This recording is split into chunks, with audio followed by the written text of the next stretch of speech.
नमस्कार, आदाब, सत श्री अकाल, जय भीम, जोहार। मेरा नाम है नवीन कुमार। भाजपा ने मुलायम सिंह की बहू को वरुण गांधी बना दिया है, लेकिन क्या वो वरुण गांधी की तरह इसे अपनी नियति मानकर स्वीकार करेंगी? देखिए, सूरदास जी का एक बड़ा मशहूर दोहा है। क्या है दोहा? मेरो मन अनत कहां सुख पावे, जैसे उड़ी जहाज को पंछी पुनी जहाज पे आवे।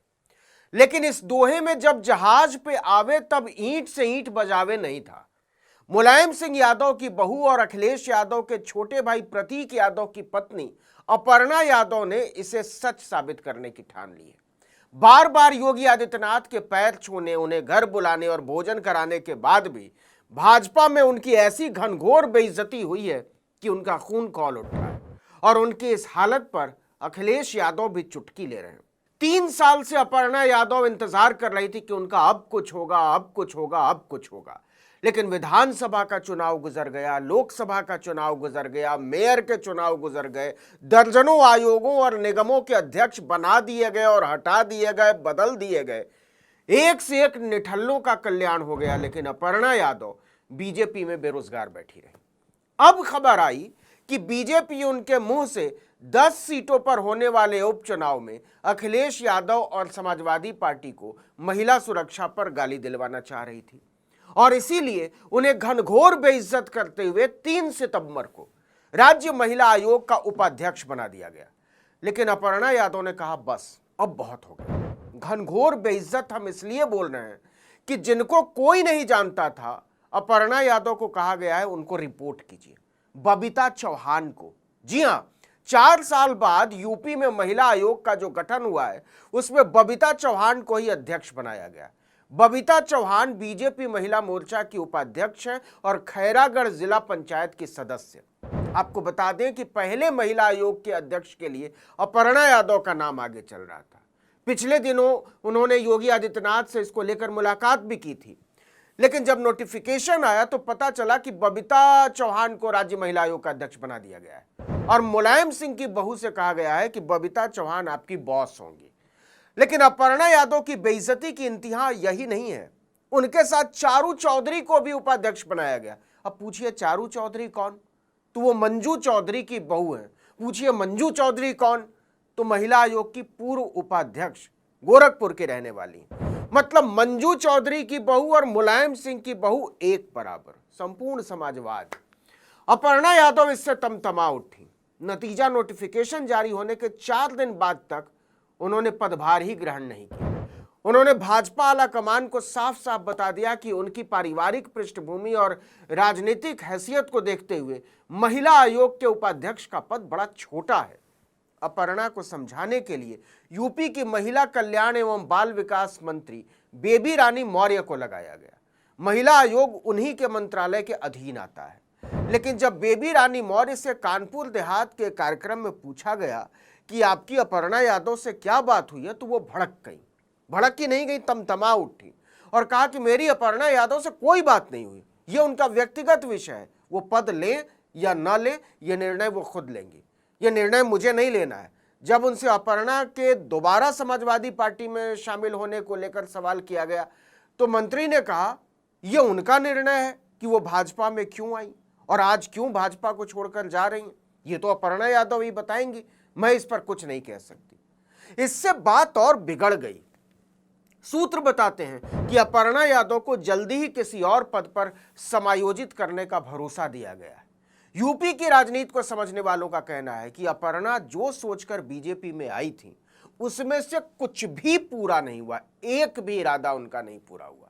आपको बता दें कि भाजपा ने विधानसभा चुनाव में अपर्णा को सपा के खिलाफ माहौल बनाने में खूब उपयोग किया था। अब अपर्णा को लगता है कि अगर वो अखिलेश यादव से ऐसी खुली बगावत नहीं करती तो बहुत संभव है कि 2024 में लोकसभा या राज्यसभा के सदस्य बनवा देते। अब जरा खेल को समझिए। बीजेपी के लिए 10 सीटों पर होने वाला उपचुनाव करो या मरो का सवाल बन गया है। इसमें अखिलेश यादव के लोकसभा सदस्य बनने से खाली हुई करहल की सीट भी शामिल है।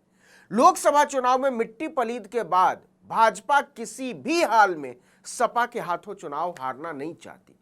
इसीलिए उपचुनाव से ऐन पहले अपर्णा यादव को महिला आयोग का उपाध्यक्ष बनाया गया है।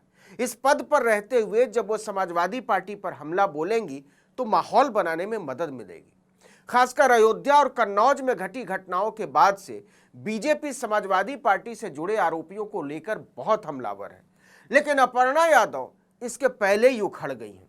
इससे घबराई यूपी भाजपा के अध्यक्ष भूपेंद्र चौधरी ने सफाई दी है कि वो बिल्कुल नाराज नहीं है और कंधे से कंधा मिलाकर काम कर रही। अपर्णा उपाध्यक्ष का पदभार ग्रहण करेंगी, लेकिन अपर्णा ने खुद ऐसा कोई वादा भाजपा से नहीं किया है और न ही सार्वजनिक तौर पर। उन्होंने इशारा कर दिया है कि वो उत्तर प्रदेश के उपचुनाव से दूर रहना चाहती है, लेकिन भाजपा किसी भी सूरत में अपर्णा को गंवाना नहीं चाहती। अब राजनीति को समझिए। समाजवादी पार्टी के राष्ट्रीय अध्यक्ष अखिलेश यादव ने बिना नाम लिए हुए अपर्णा यादव की ओर इशारा करते हुए कहा कि भारतीय जनता पार्टी अंदरूनी अविश्वास की शिकार है। उन्होंने ट्विटर पर लिखा कि 46 में 56 का हास्यास्पद और अपुष्ट दावा करने वाले ऊपर से लेकर नीचे तक सभी प्रमुख पदों पर 100 में 100 अपने ही लोग बैठाए हुए हैं। क्या वो अपने से इतर औरों को कोट अनकोट इन पदों के लिए योग्य नहीं समझते, या फिर सिर पर लटकी हुई दिल्ली की तलवार की वजह से किसी को विश्वास योग्य नहीं समझते? भाजपा अंदरूनी अविश्वास का शिकार है। पदस्थापना, कार्रवाई, निर्णय और आदेश का आधार न्याय होना चाहिए, जाति नहीं।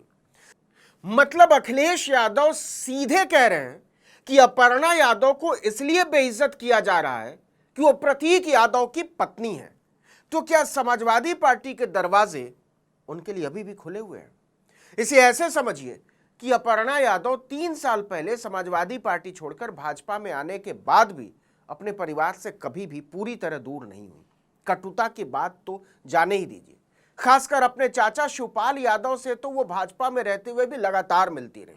पैर छूकर आशीर्वाद लेने की तस्वीरें भी सामने आती रहीं।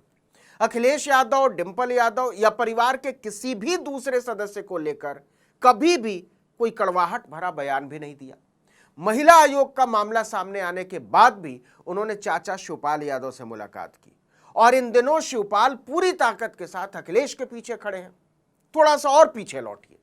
2017 में समाजवादी पार्टी ने अपर्णा को लखनऊ कैंट सीट से रीता बहुगुणा जोशी के खिलाफ उतारा था।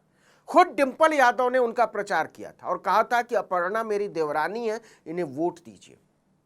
लेकिन वो चुनाव हार गए। इसके बाद जब 2019 में भी समाजवादी पार्टी कोई कमाल नहीं कर सकी तो 2022 विधानसभा चुनाव से ऐन पहले वो बीजेपी में शामिल हो गई। अपर्णा को उम्मीद थी कि उन्हें लखनऊ की सरोजनी नगर सीट से भाजपा का टिकट दिया जाएगा। टिकट तो नहीं दिया, लेकिन विधानसभा चुनाव में भाजपा ने अपर्णा को अखिलेश यादव परिवार के खिलाफ महिलाओं के बीच बड़ा चेहरा जरूर बनाया। पिछले 3 साल से उन्हें भाजपा ने कोई पद नहीं दिया। इससे अपर्णा को लगने लगा कि उनके साथ धोखा हुआ है।